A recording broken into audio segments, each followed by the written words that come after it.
kick off. Who has a question for the panel? All right, you can have one long question. I feel like I've intimidated you. Do we have one? You're pointing? Over that way. Ah, here we go. Hi, my question's for Loretta. Do you believe there is a correlation between the rise of virtual communities and transnationalism, with greater temporary migration occurring and multiple national identities maintained? It's a bit of a chicken and an egg, I think. I think they both support each other. And I think that, it's very difficult to move from what people in the literature call a migration frame, which is that idea of, movement one way and settlement, to a transnational frame, which is more this idea of transnational connections and mobilities and moving back and forth. I mean, I was interested even in the discussion before about the workforce and the assumption that, an Australian might miss out on a job to a new migrant. But the implicit in that idea is the notion that, we should maybe favour the Australian because they're going to be here for the long term.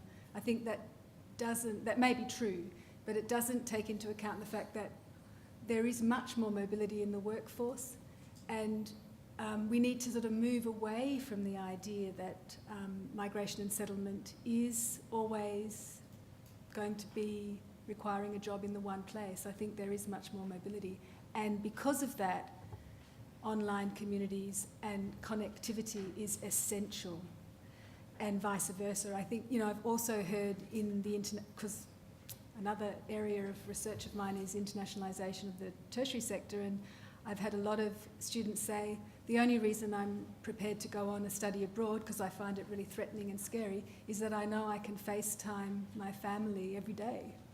So I think those two things are really a bit chicken and egg. The challenge is for us to try and conceptualise community life in particular and family life around that, because maybe there are some pitfalls around that kind of mobility if we are not doing community in a way that copes with that kind of mobility. Yeah. Can we take another question?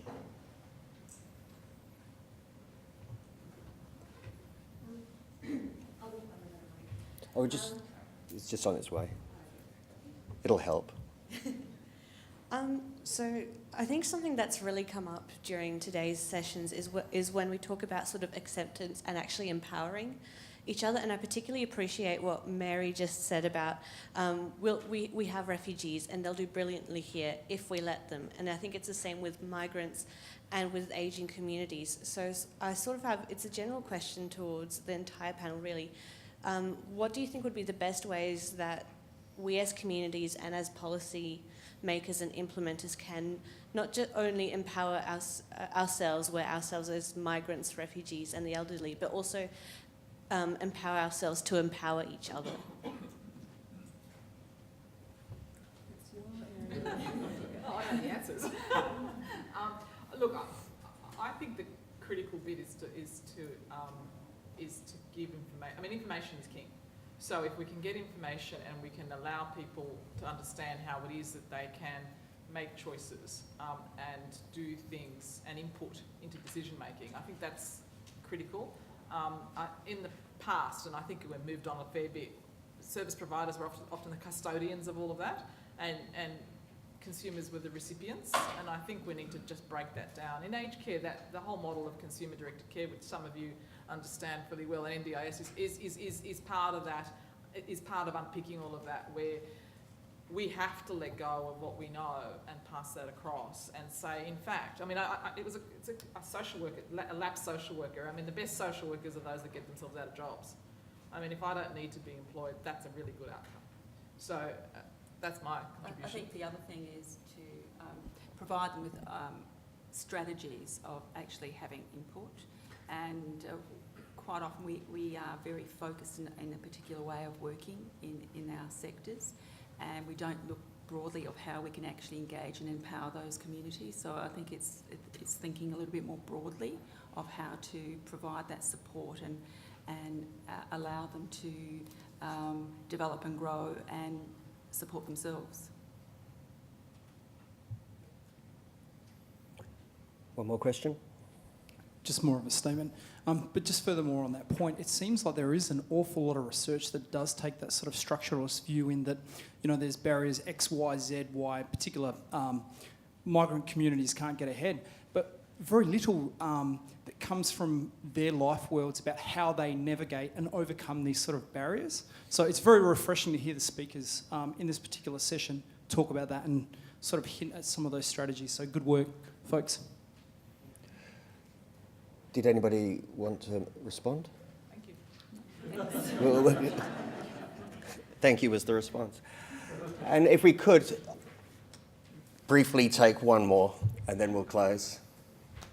This is just more a comment. I mean, just navigating that aged care landscape is already very difficult for even people who have been brought up here, let alone for people who... The system is under huge reform. There's lots that is happening within the system that's actually good to try and keep people at home and sort of keep them at the residential aged care facilities much later in the life.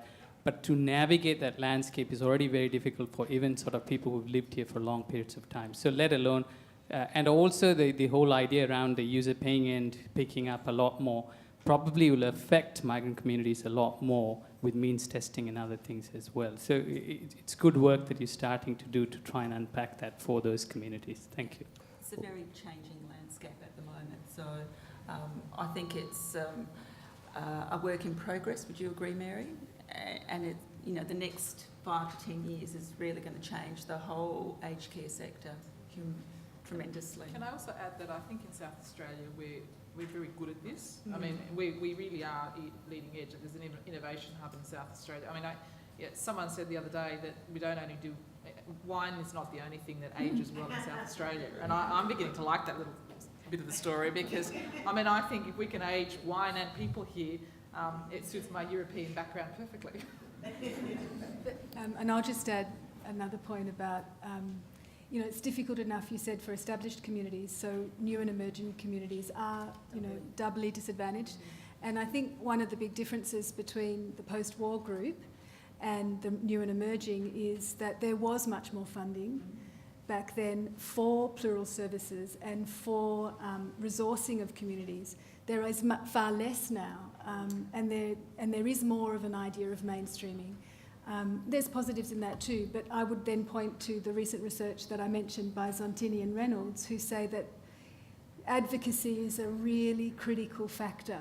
So those new and emerging communities that don't have advocates within them, people who are culturally competent in both worlds and who both language and culture, and that feedback loop that both the people who are actually delivering the services talked about is critical as well, so that it's informing policy as well as responding to policy. And if I can just... also the capacity of new communities or communities now to partner with what we used to call mainstream and break down break that down, not see mainstream as mainstream and ethno... I mean, why do we have those barriers there? Why don't we just say X provider does this?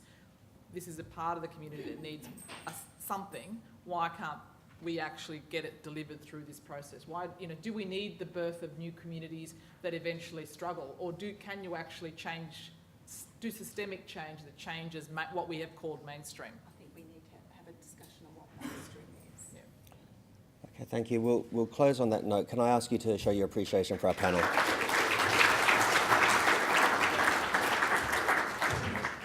And thanks to Ian for chairing that session. It's lunch.